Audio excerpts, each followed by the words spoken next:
Bonsoir, je serai ravi de vous raconter l'histoire du président congolais Fulbert Youlou en 300 mots.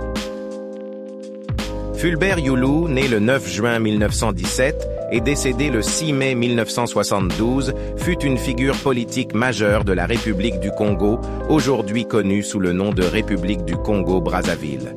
Youlou a joué un rôle crucial dans le mouvement vers l'indépendance de la colonie française, ainsi que dans les premières années de la nation nouvellement indépendante.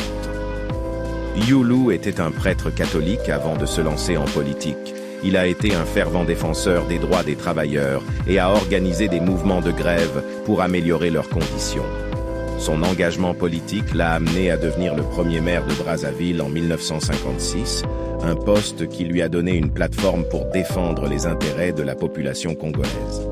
En 1958, le Congo a voté en faveur de l'autonomie interne au sein de la communauté française, une étape importante vers l'indépendance complète. Youlou, en tant que leader charismatique, a joué un rôle central dans ces développements. En 1960, le Congo a finalement obtenu son indépendance de la France. Youlou est devenu le premier président de la République du Congo et a entrepris des réformes socio-économiques pour moderniser le pays et améliorer la vie des citoyens. Cependant, son mandat a été marqué par des tensions politiques, des protestations et des oppositions croissantes. En 1963, Youlou a été renversé lors d'un coup d'État militaire. Après avoir été destitué, il a vécu en exil en France pendant de nombreuses années. Il est retourné au Congo en 1970, mais son retour n'a pas été marqué par la stabilité politique. Fulbert Youlou est décédé en 1972. Son héritage est complexe et discuté.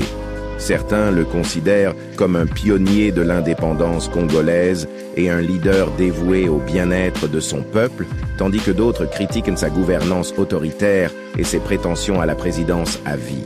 En résumé, Fulbert Youlou a été un personnage clé de l'histoire du Congo, contribuant à l'indépendance du pays tout en étant confronté à des défis politiques internes.